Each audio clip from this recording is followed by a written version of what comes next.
Hi everyone! Welcome back to our YouTube channel. Wow, I never thought we'd be saying those words ever. Yeah, when we started off as travel content creators, we started with Instagram, but here we are today on YouTube. So hello there! You know that we're in the Maldives, island hopping and discovering gorgeous resorts across this country. So this is our second time here. We had come here earlier on our honeymoon and fell in love with this place. We did. So we know a thing or two about making the perfect trip to this country. So we thought we'll sit down and give you all the tips and knowledge that you need to make a trip here as well. So let's get into the video. So let's start with the best time to visit the island nation. The best time is between November to April. It's tropical, it's in between cold and hot, and it's not raining as much. So you can really enjoy the place, enjoy the views, and enjoy the activities. Yeah, so November to April is kind of considered the on season, whereas the off season is from May to August, which is when we're traveling now. The off season is there because, of course, it's a tropical country and it rains a lot. So May to August is when it rains. It's considered the off season because most Europeans and Americans don't like to come here during that time. So the island remains much quieter, and that's why the resorts actually drop their prices a little bit. So the off season can be really good if you want to make this trip a little bit cheaper on your pocket. So both the off season and the on season have their pros and cons. Don't think just money, because during off season, it's off season for a reason. It's going to be raining, the tides are going to be high, you might have difficulty with activities, so it comes with its own cons. So plan accordingly. You'll be saving on money for sure,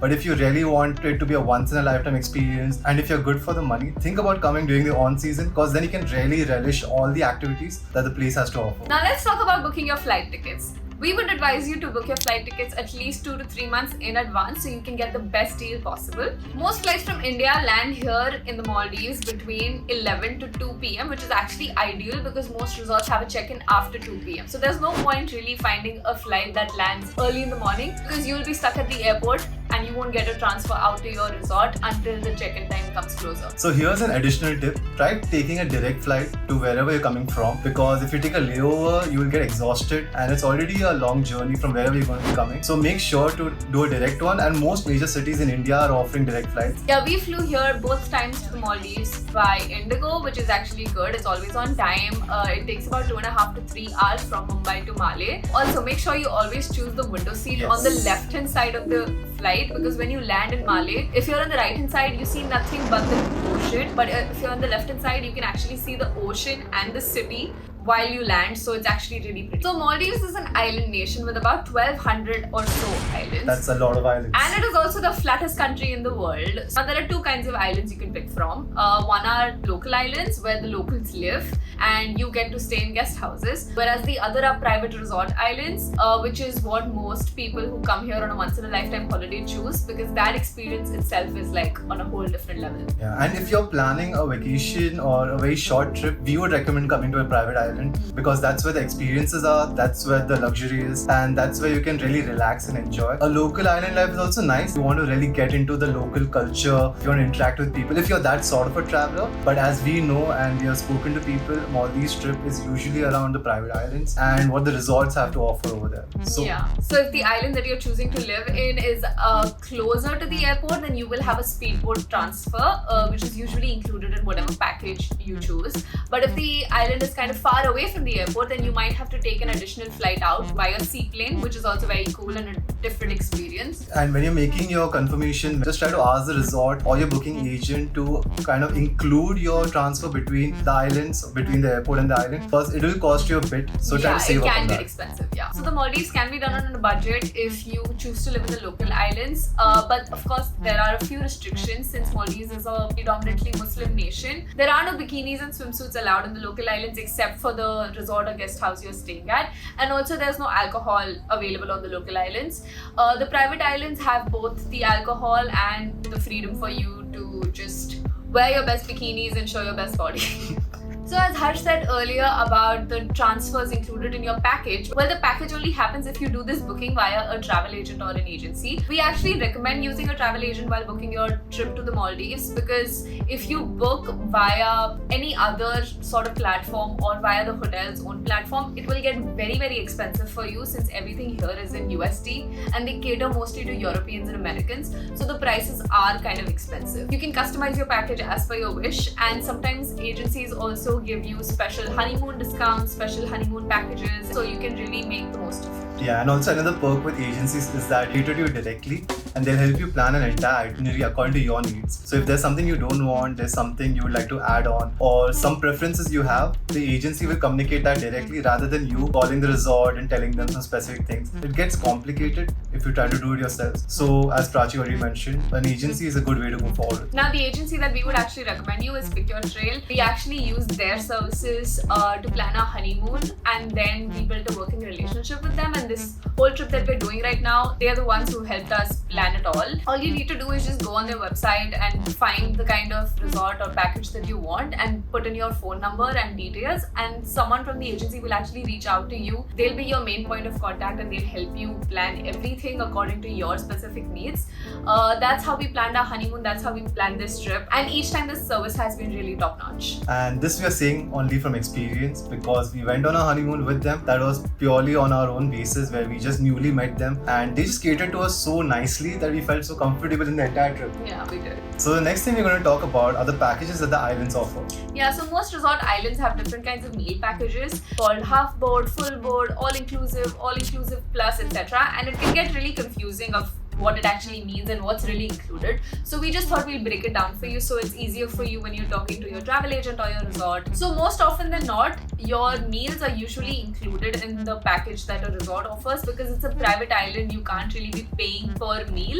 So your stay and food is usually taken care of, but they have different packages for this. So there's something called as a half board package. So in the half board package, you get the breakfast on the house and you get to choose between lunch or dinner. And if you choose dinner, then you have to pay for lunch, and vice versa. And there's a full board package in which all three meals, which is your breakfast, lunch and dinner, all are included. Which is really convenient, I feel, because you don't want to get into the hassle of choosing one of those meals. Right. And then the third one is an all-inclusive package, which means all three of your meals are included, plus all beverages, non-alcoholic and alcoholic. I think that's the best package to have when you come to Maldives. If you got it all paid for, covered for in the start itself, you can enjoy the dishes without any hassle. And then there's also something called an all-inclusive plus, in which like not just your meals, but also additional snack times and additional drinks that are off the menu are also covered. So they're all very different and they're all priced differently. So you get to choose that when you're booking the resort. So look at your budget, see what fits you best, look at what the menus over there are, and try to understand what sort of offerings do they have. Don't take a buffet option and you don't like anything on the menu. Yeah. Be alert and check on everything before itself. So that was about the meal packages. Now there are also packages that they offer where water sports and activities on the island is included. Although we wouldn't really recommend you to go out and buy the all-inclusive water sport package because most often than not, the snorkeling and non-motorized underwater activities are usually included. And for additional activities, you can just come here, see what you like, see what you don't like, see what the resort excels at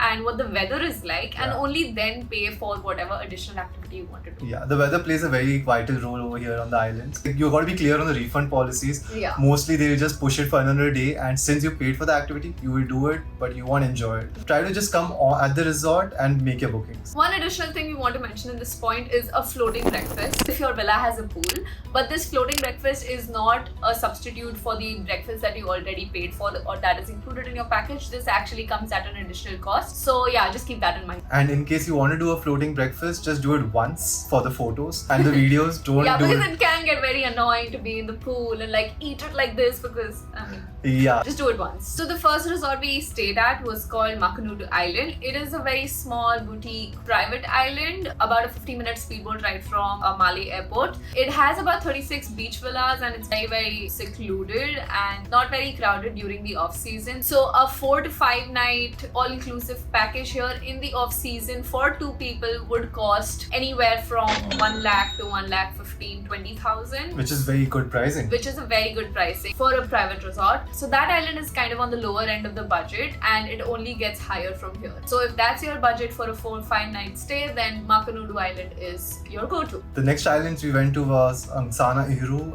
and the Banyan Tree. Both the islands are 1 tier above Makunudu. Yeah, they cost about almost double of what a Makunudu stay would cost for 4 to 5 nights. So if that is your budget, then this is a good island for you. I have to mention that both of these islands only have beach villas and no overwater villas. So if you're looking to spend your time in an overwater villa, then the next resort is going to be helpful for you. So the next resort is actually the resort we stayed at for our honeymoon, which was Kokobudu Hiti. It was a really beautiful resort and we had a an amazing honeymoon over there. We actually made a split for our 4 nights. For the first 2 nights we stayed at their beach villa, and for the next 2 nights we stayed at their overwater villa. It's actually a thing many agencies and many resorts offer because it actually reduces your price a little bit.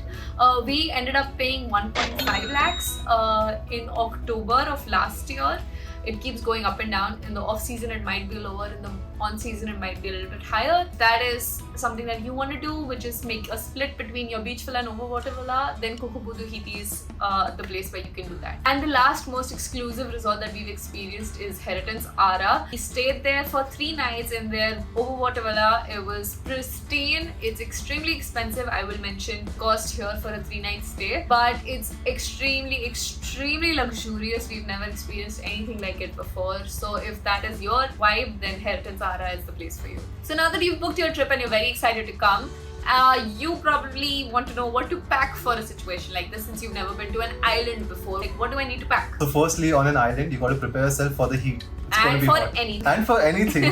For sure. Like, you might just step out one day, it's sunny, and in 1 hour it starts raining. It can flip on you any moment. So the first thing that you want to pack and get a few options of is like beachwear and resort wear, which is just long flowy dresses, skirts, loose tops, tunics, kaftans, all of that. And for men, I would suggest just some linen shirts, summery cotton shirts, and like loose t-shirts for what you need to pack. Otherwise, apart from the clothes, there's a list. Of course, carry a cap or a hat to make sure that your eyes are not strained. Sunglasses. Carry an umbrella. Of course, carry a heavy-duty sunscreen and keep reapplying it. 50 SPF or higher. Also carry a universal adapter because they have the American plug style, and most resorts actually do offer an adapter, but if they don't, you don't want to be stuck. I think that was it about what to pack. If there's anything else you want to know from us, please leave them in the comments below and we will get back to you. So if you're planning to come to the Maldives for your honeymoon, then make sure you mention it to the resort or to the travel agent, because they will get you better deals which are available for honeymooning couples. Most resorts will offer you complimentary wine when you come, or complimentary champagne, complimentary floating breakfast, complimentary cake, complimentary activities and water activities and whatnot. So make sure you mention if you're coming here on your honeymoon or if you're celebrating a special occasion. Resorts and agencies are always looking out for some important occasion to celebrate with you because they want to make it special for you. So mention it and they will do their best without even telling you actually. They might just surprise you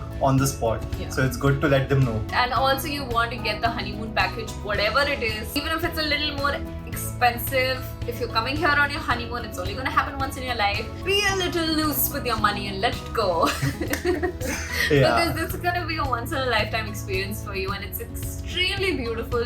Words cannot describe how beautiful this country and how beautiful the waters and how sweet the people over here are. So you want to get the best out of this one experience for you. The reason we made this video is also because we want many more of you to make this trip and experience this country. It has that special feeling. It has that great ambience to it. So yeah, we hope this entire video is helpful to you and that these tips can help you plan your trip better. Absolutely. We hope this video was helpful. If you have any more questions or any more comments, please leave them in the comments below and we'll get back to you as soon as possible. Please follow us on Instagram. That is where we share most of our tips and most of our content. So if you like this video, please make sure you give it a thumbs up, you share it with your friends, you share it with your partner, you share it with your bae to give them a hint, to plan this as your honeymoon or a surprise trip, whatever it is, share it with people so that the word can get out and we feel a little more motivated to keep making YouTube videos. Alright then, until next time. See you! Bye.